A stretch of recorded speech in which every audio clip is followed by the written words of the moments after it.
একজন কৃষ্ণভক্ত গ্রামে বসবাস করতেন তার স্ত্রী, মেয়ে এবং 2 ছেলেকে নিয়ে।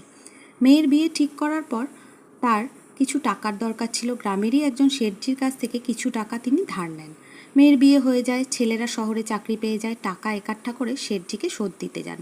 শেঠজি সব কিছু রিসিপ্ট লিখে সব টাকা পেয়ে গেছি বলে একটা রিসিপ্ট দেন। তো উনি না দেখেই ওটা পকেটে পুরে নেয়। তখন শেঠজি ভাবে এর সাথে একটু ছলনা করা যেতেই পারে। তখন বলল, দিন, আমি সিগনেচার করতে ভুলে গেছি। সেই রিসিপ্টটা পাল্টে আরেকটা রিসিপ্ট তৈরি করে তিনি তাতে লেখা থাকে অর্ধেক টাকা বাকি থাকলো। কৃষ্ণভক্ত ওটা নিয়ে পকেটে পুরে নেন। কৃষ্ণভক্তের একটা কথা ছিল, যে যাই বলতো বলতো সবই কৃষাণজি জানে, কেমন আছেন তাও কৃষাণজি জানে। তো যাই হোক, তো কিছু মাস পর শেঠজি এলেন সেই টাকা ফেরত নিতে। উনি বললেন যে আমি তো সব টাকা দিয়ে এসেছি। শেঠজি বলল, কখনোই না, রিসিপ্ট দেখান। রিসিপ্ট দেখাতে গিয়ে দেখছে সত্যি অর্ধেক টাকা বাকি আছে। উনি তো অবাক। কোর্টে কেস করলেন, কেস উঠল, 2 তরফকেই ডাকা হলো।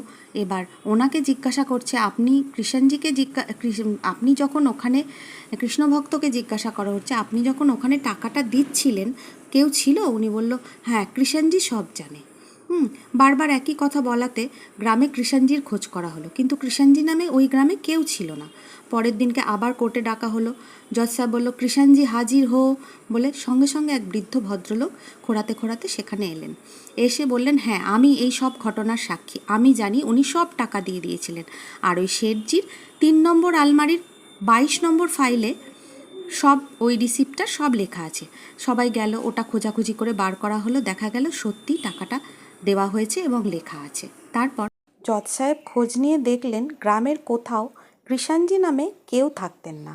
একমাত্র কৃষাণজির একটা বা কৃষ্ণ ঠাকুরের একটা মন্দির ছিল। ওই যে কৃষ্ণ ভক্ত, উনি সব সময় কিছু বললেই বলতো কৃষাণজি জানে। স্বয়ং কৃষাণজি তাকে এসে বাঁচিয়ে দিয়েছে। জজ সাহেব সেটা বুঝতে পারলেন। সেদিন থেকে তিনি তার চাকরি ছেড়ে দিলেন। মরাল অফ দ্য স্টোরি হলো এটাই, যে সব সময় সৎ কর্ম করো, ভালো পথে চলো, ভগবান একদিন না একদিন তোমাকে ঠিক সঙ্গ দেবে। ভগবান কিন্তু সৎ লোকের সঙ্গ সর্বদাই দেয়। গল্পটা কেমন লাগলো জানিও।